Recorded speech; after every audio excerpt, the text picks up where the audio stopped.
Bullshit. It's the No BS Marketing Show. I'm Dave Mastovich, and our guest today is Aaron Watson of Piper Creative.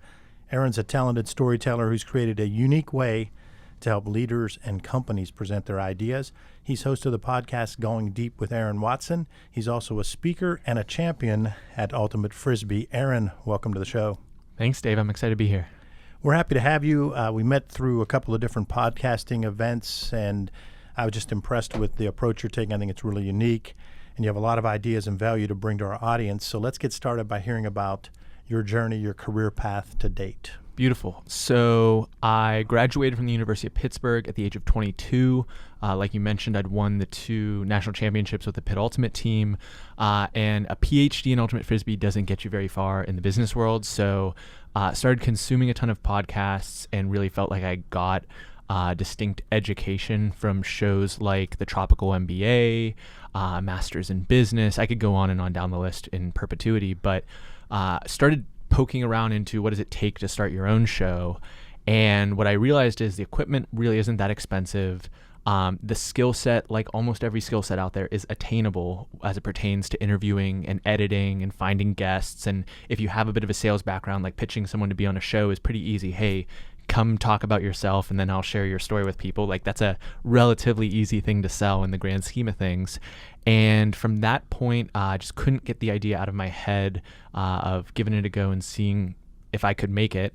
And 3 years later, more than 340 episodes, have used the show really to educate myself and my audience about all the interesting career paths that one can go down. So anything from becoming the mayor of the city of Pittsburgh to starting an artificial intelligence tech company to creating an amazing nonprofit like 412 Food Rescue like Leah Lizarrando is doing. All these stories to me represent the shortfalls and the shortcomings of the Career Resource Center in the colleges and universities around the country. A lot of them tell you, hey, get the banging resume, do these internships, graduate quickly, go to the career fair. And in my experience now with over these 300 different interviews is the folks who found their way into the most interesting careers, doing the most impactful work, often didn't follow some sort of predetermined path that was prescribed to them by a career resource center. They followed their nose, they followed their gut, and they went in a really interesting direction. And so what I'm hoping to do with the show is to create the stories and therefore the pathways for people who aren't necessarily going to go and do the exact same thing, but can have a similar type of impactful career by learning the meta patterns of these different interesting power brokers and influencers. I love the concept. I've always said that the career centers, I've had the same philosophy as you.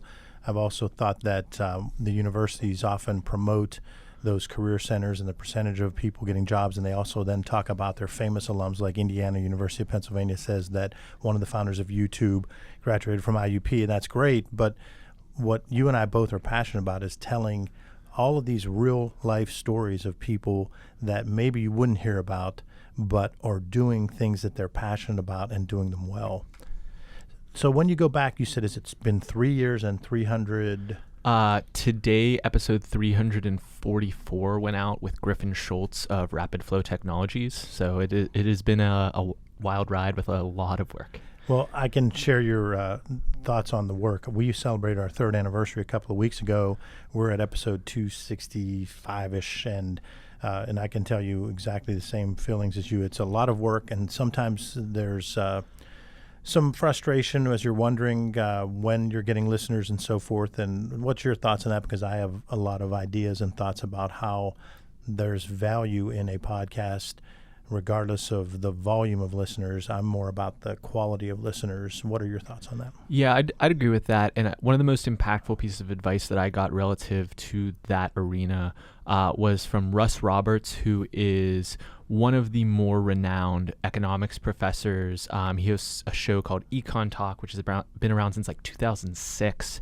And he basically said when he started, you know, this is a guy who's in the absolute 1% of 1% of intellect.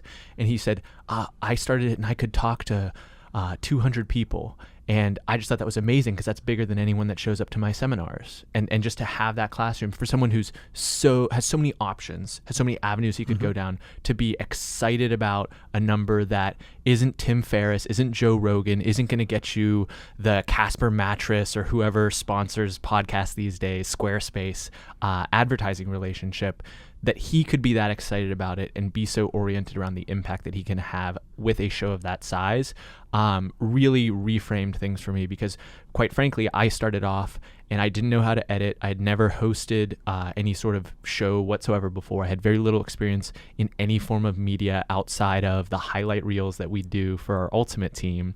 And, was frustrated getting off the ground of like, why aren't more people listening to this? And in hindsight, I mean, it's because I didn't know what I was doing. It sounded terrible. It went on too long. It lacked focus. And we've continued to iterate on that and get a little bit more of a formula in terms of what works and what resonates with people. But like you said, it's all about reframing itself. If you have the right 700 people listening to your show, you could have $1 million business if you have the right service or product to offer specifically that audience. Like we have people that we're talking to who, whether they're a lawyer or they have some sort of very specific solution and they just need the right 150 people to listen to it. That's actually a statistic from Liberated Syndication, which is the main hosting service. There's a number now, but the probably the biggest, oldest hosting service of podcasts. And they said the average listenership, I think it's a median listenership of a podcast, is 150 downloads per episode on a 30-day average. So that means within the first 30 days of a show coming out, the average podcast gets about 150 downloads. And for business shows, it's even lower. I think it's closer like 100 or maybe less. And so when you recognize that, it completely reframes what success is. And if you can surpass that number, and that's basically Dunbar's number of how many people you surpass that, you have a show that is better than half of the shows out there. And another interesting statistic from Liberated Syndication is that 50% of the people who start a podcast never make it past their 7th episode. And of the ones that do make it past their 7th episode, 50% don't make it past their 23rd. So there's some really simple metrics that you can look at and recognize, oh, we're actually performing better than everyone else. It's really easy if you're listening, like I said, to Joe Rogan, Tim Ferriss, NPR shows, How I Built This, to think, wow, they have so much impact and so much influence, and that's like the standard of a podcast. The standard podcast is someone in their basement speaking to a microphone and no one listening to it. And if you have a coherent strategy around your show, if you know some basic principles about promoting it on platforms like LinkedIn, using SEO on your website, sharing and utilizing the audiences and email lists of the guests that come on your show, you can have a really big impact and grow your show steadily. It's something that we figured out how to make work. I love this guy. So those are some amazing stats. So the 50% never make it past the 7th episode, and of the ones that remain, 50% of them don't make it past the 23rd. So you and I are both 10 times more than the vast majority of the people that have done this. Precisely. We're easily in the top quartile, probably easily in the top 10%. And I will tell you, with mine, what I've noticed is I will have some loyal listeners, and our targets are a couple different target audiences, but one of them is definitely CEOs, C-suite people, or entrepreneurs. And that's where I don't care how many it is. I know that a couple flat out become clients, and a couple of other ones have just been helpful because they like the show, they talk about the show, they forward it to other people, and that leads to leads. So, I'm not doing it purely to get business, but it has led to some business. And then another target audience of ours is younger people. It seems for whatever reason we generate some 20-somethings and right out of school people early in their career. Well, that's helpful too. We've actually had people that we've interviewed that found out about us from the No BS Marketing Show. So you are absolutely correct that when people are afraid to try it, they're thinking they won't want to get the listeners. Or I was talking to one sponsor of ours, a former sponsor of ours, and they couldn't grasp that you wouldn't look at it like, well, if I purchase an ad from KDKAM or DVE, I had this many listeners. And I said, if you're looking at it that way, there's no way you're going to want to be on our show as far as a sponsor, just because it's a completely different way. People listen to the whole episode. People are more apt to be loyal to sponsors. So sometimes it's tough when you're trying to explain that to a potential sponsor. And it's also just about contextualizing, where are the A players' attention? Like, I know that A players are reading books and listening to audiobooks. there's no way to penetrate that outside of writing something really good and getting their attention. So you have to look at the other avenues. And it's well proven that the demographics around folks that are listening to podcasts, they're younger, they're more affluent, they're more successful, they're more educated. And while the education might not always necessarily translate into the right jobs, hence the Career Resource Center rant earlier in this conversation, those are still just statistically the people with greater outcomes that more businesses should be targeting for those means, versus like I literally outside of watching football could not tell you the last time I watched a TV commercial. Like it's literally been years. And so that type of conversation is really about like, where are people's actual attention? And there's people who, when you bring up podcasting, like I'll mention that I have a podcast, or what are you guys doing? We're recording a podcast. They'll literally say, I love podcasts. I love it. No one has said that about their local news recently. Oh, I love the news. Oh my gosh, did you hear about the shooting? And then the whatever, like that isn't happening. Yeah. So there's so much context that can be added on to the numbers. Like we shared some numbers there, but it's really about the context and the relationship that people have to this medium. I tell people that are Gen Xers or boomers that they'll say to me, well, I don't even know how to listen to your show, or I don't listen to podcasts. And I tell them, I don't understand how you can be missing out on this. Like I become addicted. Every drive home, I have 2 or 3 that I listen to. Every drive in, I have 2 or 3. And there's certain times that I listen to, say the MFCEO podcast, I'll listen to maybe whenever I need a kick in the ass and I'm driving in. And then there's other times I just want to tune out, so I'll listen to, say, Levitard, and but I'm addicted to it, and I don't understand why someone wouldn't want to take advantage of when you're working out, when you're driving, when you're cooking, whatever you're doing, when you can't really, you're able to, you wouldn't be able to read something, but you're able to get the same information. And I think there's so many people still that will come around, because there's a lot of people 45 years old, 50, 55 that still aren't on board.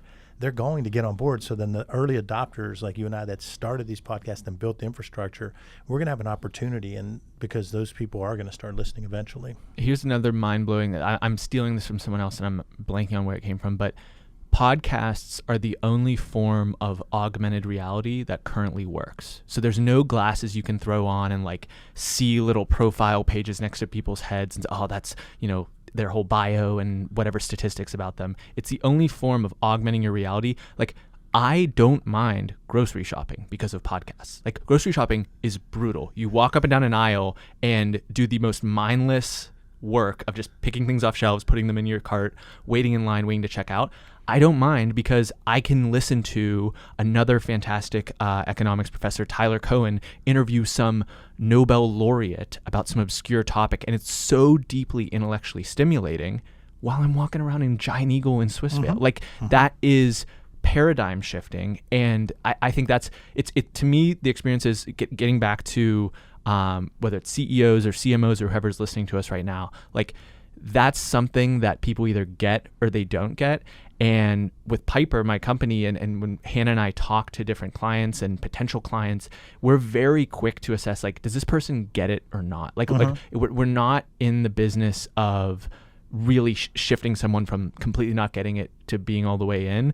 There's people who just understand that this revolution is upon us. It's happening real time, and you can take advantage of it. I liked one of the things you said earlier about the A players, because that's something that is absolutely true. There will be people that won't listen to podcasts at some point, but they're not going to be a customer of yours or mine, because we're trying to deal with owners, entrepreneurs, C-suite people, chief marketing officers.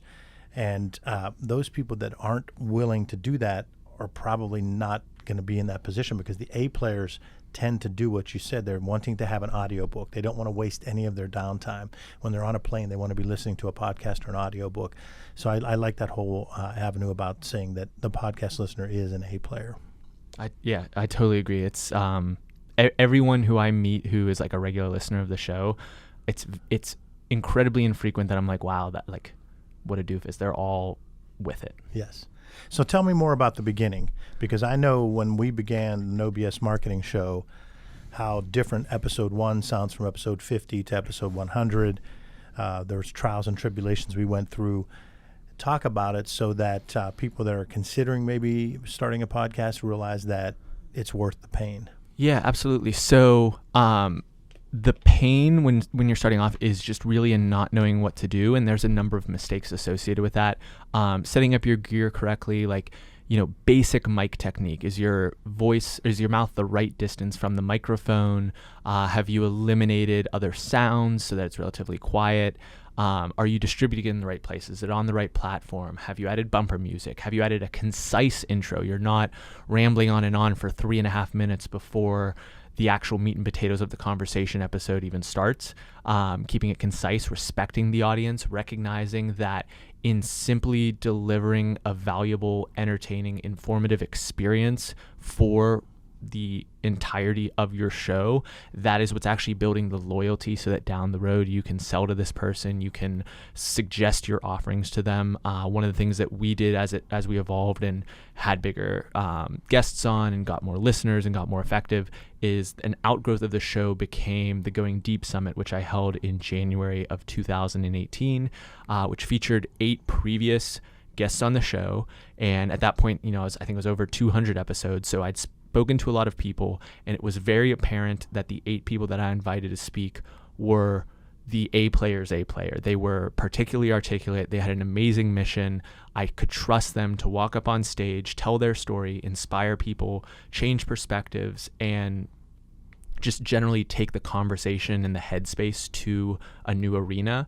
And that's really what we could deliver from an event standpoint. But all of that was built off of the skills that were developed in getting the show off the ground. So, basic things like create an email list and understand when to post on social so that people actually see it. Like all these kind of basic things that you can figure out yourself, and there's absolutely no substitution for hard work. Like if you go through every step of that journey, by the end you will have a absolutely dynamite skill set that is valuable to lots of other people. But going through that was also the impetus for the company that I co-founded with Hannah Piper Creative in solving that pain point for people. Like being able to start day one with the right mic and having it be on the right platform and writing show notes that are in the right place and read the right way so that you actually engage someone the first time they come to your show. So that, it's a scar, but it's a scar I wouldn't trade for anything. I agree. The learning opportunity, I feel the exact same way. Just the things that went wrong and like no matter how much you prep, the technology's still going to have some malfunctions and you're still going to make mistakes, and it's still worth it because of how much it does hone your skills. I've been speaking for years, and about 3 or 4 years ago I started speaking more nationally, but the show and the speaking really help each other because I'm able to just be that much more comfortable with silence. I believe it's really powerful, and that's the great thing about podcasts. I've had people from traditional media on a podcast, and they get a little nervous when there's 2 or 3 or 5 seconds of dead air, or when someone coughs or whatever. I don't care because I think silence, when you're speaking, when I'm doing a half-day workshop, silence is powerful, and it's also silence when you're on a podcast. So for me, it's been the same as you. It's helped hone my skills for both the workshops, the keynotes, and the podcast. They all work together. And the other kind of just technological trend that's being forced by this type of media and the democratization of all these tools, and like I said at the beginning, it's not that expensive to get the right gear and get this off the ground in what used to require a massive studio with tens of thousands of dollars of equipment, is that it really is now on the host or the creative or whoever to really let authenticity come through the mic or the camera. The fundamental thesis that I've taken from the podcast experience, and my co-founder Hannah has taken from her experience building a graphic design business in photography and painting, is that by really letting people in, it's my generation is the generation that was raised on reality TV, and we've kind of transitioned into very much consuming each other and consuming ourselves to a greater extent than some primarily fictional characters of the past. And in that, how you actually differentiate yourself is showing the mistakes, showing the warts, letting the cough happen, letting the pause happen, because that's how people actually are. Some people are more articulate, some people are more charismatic, some people are better looking, and there is a degree that like we know that, okay, you put a filter on that Instagram photo or you cleaned up the audio to make yourself sound a little better. But as much as you can let that authenticity come through and understand that Elon Musk, who's one of the CEOs of one of the largest tech companies in the world, can smoke a blunt and still do his job, like that is par for the course and reality. And that actually makes you trust him more. Indeed. Authenticity. Yeah. We're with Aaron Watson of Piper Creative and going deep with Aaron Watson. Talk about the summit. You had one in January. The next one's in March, I think, next year. Okay. Talk about how that's going to be built and how our listeners might benefit from it. Right. So the whole idea and the thing that we learned amongst many lessons getting the podcast off the ground was that as much as we're having these digital experiences, like I can make someone's trip to Giant Eagle better or their trip to the gym better or their commute a little bit more bearable, there is still a deep human yearning for person-to-person connection in real life. And what we started doing was a Facebook group called Connection University. I think we're around 1,300 members now on Facebook. That was born from a guest on the show, Larry Joy, and I putting our heads together, wanting to share this kind of philosophy of getting with people, not coming in with this transactional, what can, quid pro quo, scratch my back, I'll scratch yours, but just humans connecting to other humans, recognizing that it just exploded more or less organically. Like we had a meetup with 60 people where we just threw a Facebook event up, explained what we were doing, and had the background of 7 months of people being in the group, sharing with one another, but just recognizing that people have this yearning for getting around other like-minded kindred spirits. And when you by these initial premises of people are looking for human connection, people are looking, if they're A players, they want to find the other A players. They want to learn from them. They want to get that competitive edge. And, all the cliche, you're the average of the 5 people you spend the most time with. Like you want to upgrade those 5 people to some degree or another. And so by creating the event, we're creating that environment where it's a Saturday morning at 9 a.m. Like, who gives that up? The people that are out all night blacking out are not going to wake up at 9 a.m. to come to that event. And so just by the forcing function of when it is, what it's about, the fact that you paid for a ticket, you're getting around those type of characters and you have access to that. Further, we have curated people that really can deliver value. It's not something where we have every single slot is a sponsor and they're paying to get access to the people who paid to be there. And it's like, why am I even here? I'm just hearing sales pitches. Like I paid it for a ticket to hear sales pitches and get paraphernalia passed out to me. It is an environment where my skin is in the game. Like my reputation, my brand is completely tied to the quality of the experience that happens, and it either is going to portray me in a positive or negative light. One of the things I'm very comfortable saying this is event series like TED, had massive, like I can remember the first few TEDs, the clout that a TED Talk had and the significance that it had was such a big deal.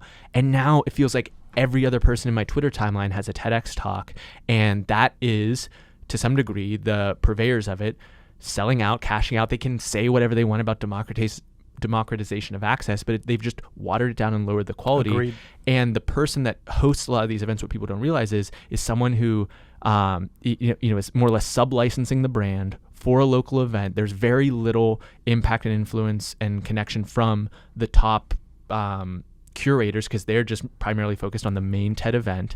And it's this, this, once again, the trends that we're talking about, like people want to eat local, they want to shop local, they want to invest local, they want to support local because they recognize that all of those business owners, purveyors, whoever they're interfacing with have real skin in the game. It's their farm, it's their shop, it's their jewelry store, and it's going to be high quality because they're putting their blood, sweat, and tears into it. And that's precisely what I get to sell with the Going Deep Summit. It is so synonymous with my name, with my brand, with our brand at Piper Creative, that they just know we have to deliver for them or we can't be trusted. We've lost our brand equity. So how long is this summit? Is it a full day, half day? It's basically a full day. We're going to go like 9 to 4 p.m. or so, and then there'll be some after, there's always outgrowths of happy hours and other things that happen alongside that. But it's a full day. We've got talks. We have downtime to connect with the people who are there.